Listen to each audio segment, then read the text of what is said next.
बघा, हार्टच्या ब्लॉकेजची जेव्हा गोष्ट येते तेव्हा माणूस एकदम थोडा जरी त्रास झाला त्याला म्हणजे 90% केसेसमध्ये असं पाहायला गेलंय की ॲसिडिटी जर कशा पद्धतीने आपल्याला होते आहे, तर आपल्याला एपिगॅस्ट्रिक इथे त्रास होतो आणि या अवस्थेत पेशंटला वाटतं की त्याला हार्ट अटॅक येतोय.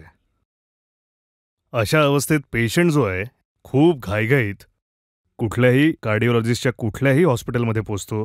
त्याला सांगितलं जातं की तुम्ही अँजिओग्राफी करून घ्या.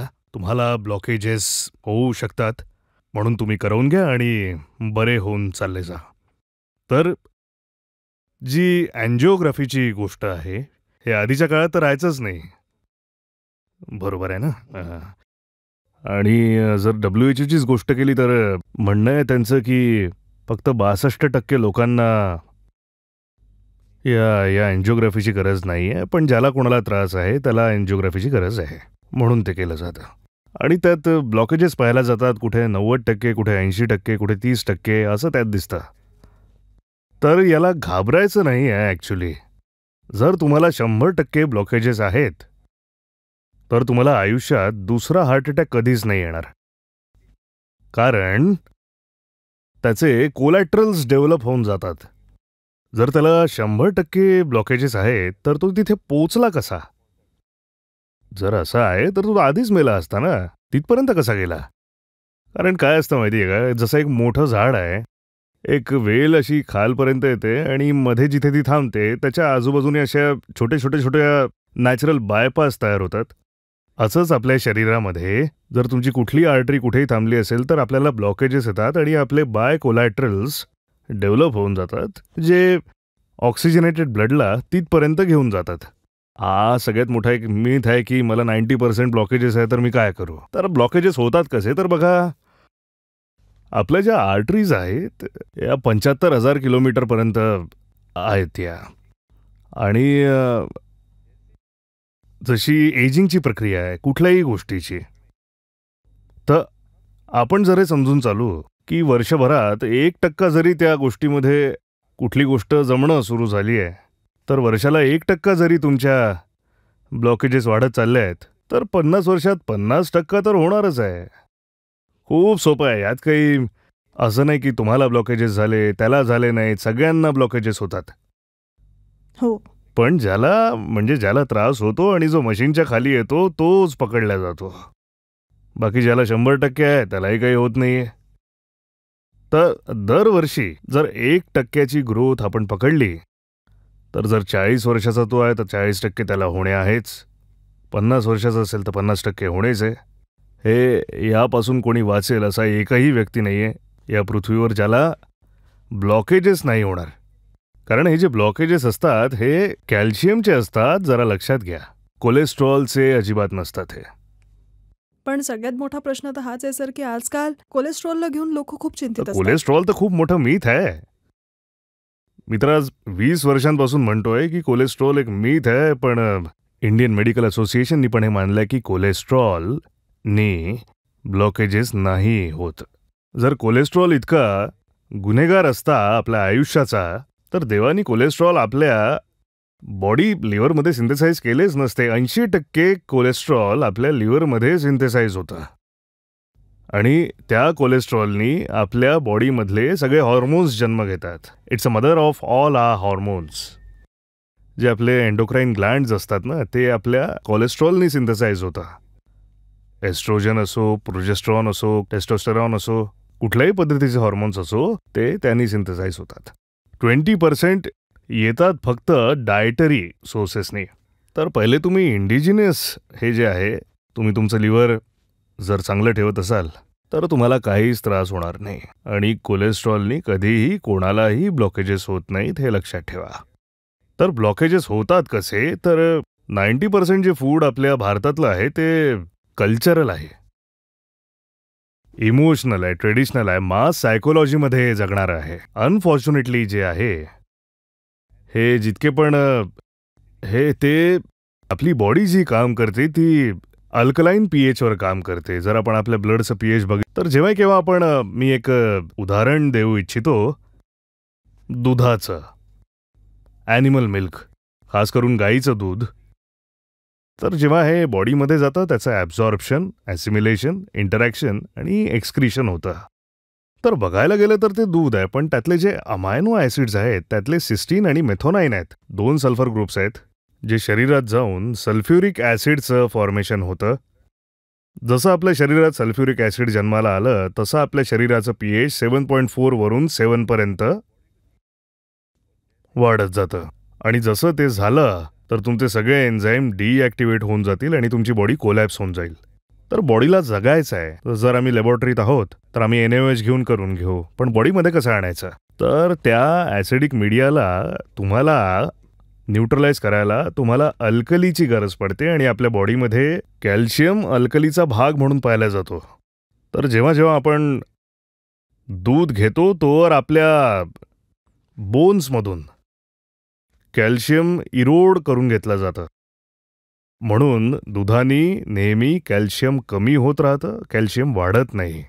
आता होतं काय की ते जेव्हा हार्ट आर्टरीतून बाहेर निघतं तर गायीच्या दुधात अजून एक एन्झाईम पाहिलं जातं ज्याला आपण जेनथिन ऑक्सिडेज म्हणतो. जेनथिन ऑक्सिडेज.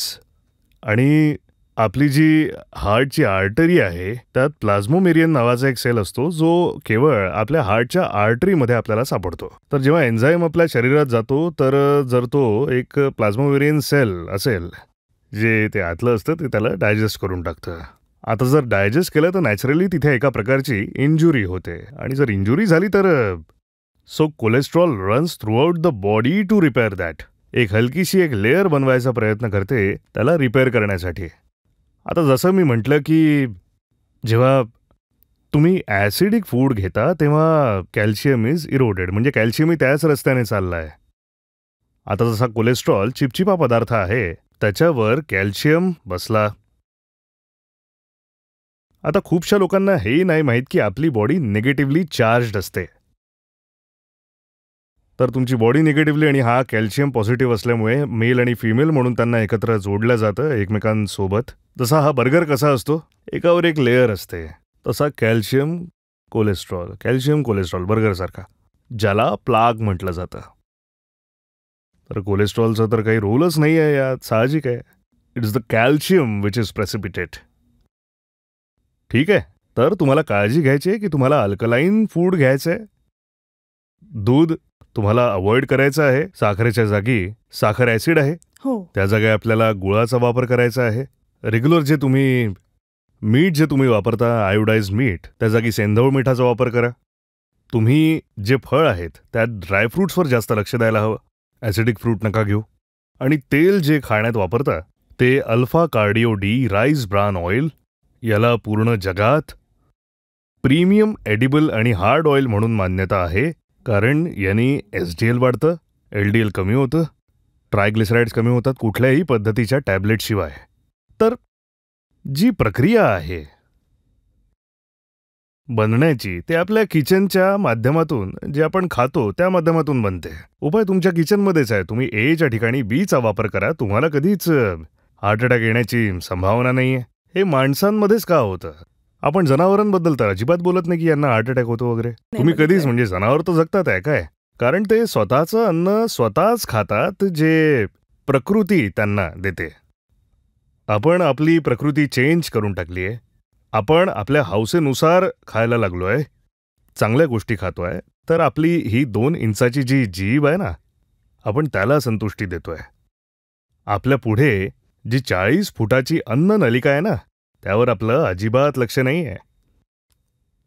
बरोबर बोलतोय की चूक बोलतोय? बिलकुल बरोबर आहे सर. तर सरते शेवटी हे आपले जे ब्लॉकेजेस आहेत हार्टचे, त्याला अजिबात घाबरायचं नाही. तुम्ही जर व्यायाम केला तर तुम्ही पायी चाला. आणि ही एक खूप महत्त्वाची गोष्ट आहे. ज्यांना डायबिटीसपासून वाचायचं आहे, एक कानमंत्र मी तुम्हाला सांगू इच्छितो.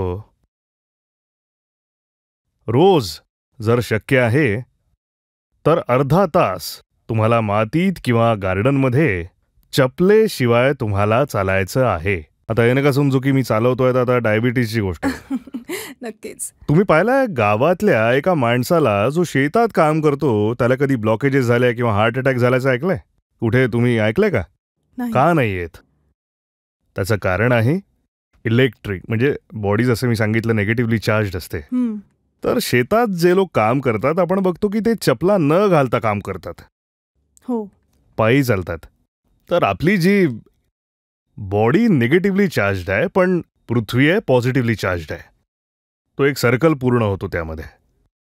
तर ते कुठलं कॅल्शियम जर डिपॉझिट असेल तर ते निघून करंट न्यूट्रलाइज होतं ते आपलं. मानू नाही शकतो, याला dietला, याला आपण म्हणतोय exerciseला. की बिना औषधांचे आपल्याला कसं वाचता येईल. Prevention is better than cure. Cure.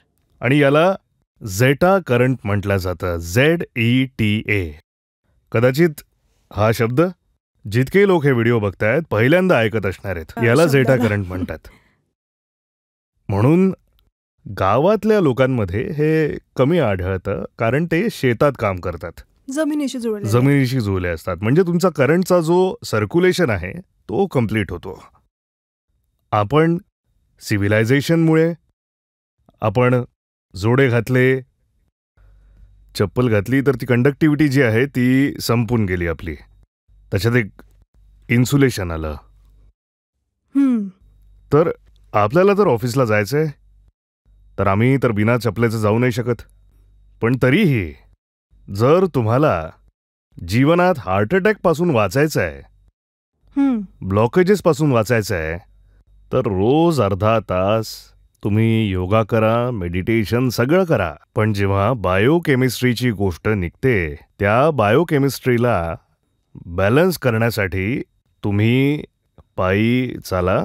जर आपल्या भारतातला प्रत्येक माणूस जसे योगा आणि मेडिटेशनच्या गोष्टी करतात तसं जर अर्धा तास रोज शक्य असेल, ऑफिसमध्ये यायच्या थोडं आधी गार्डनमध्ये किंवा कुठेही चपलेशिवाय जर तो चालत असेल तर मला असं वाटतंय त्याला हार्ट अटॅक कधीच होणार नाही. त्याला रामबाण तर आपण म्हणूच शकतो, पण सायन्सचं एक खूप सोपं असं सोल्युशन आहे. सायन्सचं सोपं असं सोल्युशन आहे. आपण बोलतच नाही या गोष्टींबद्दल. पण पुस्तकांमध्ये सगळ्या गोष्टी आहेत, पण आपण आपल्या नॉलेजला अपग्रेड करत नाही. प्रॉब्लेम इथे आहे. आणि म्हणूनच केसेस अजून वाढतात आहे. वाढतील, बिलकुल वाढतील. का नाही वाढणार? जास्तच होतील.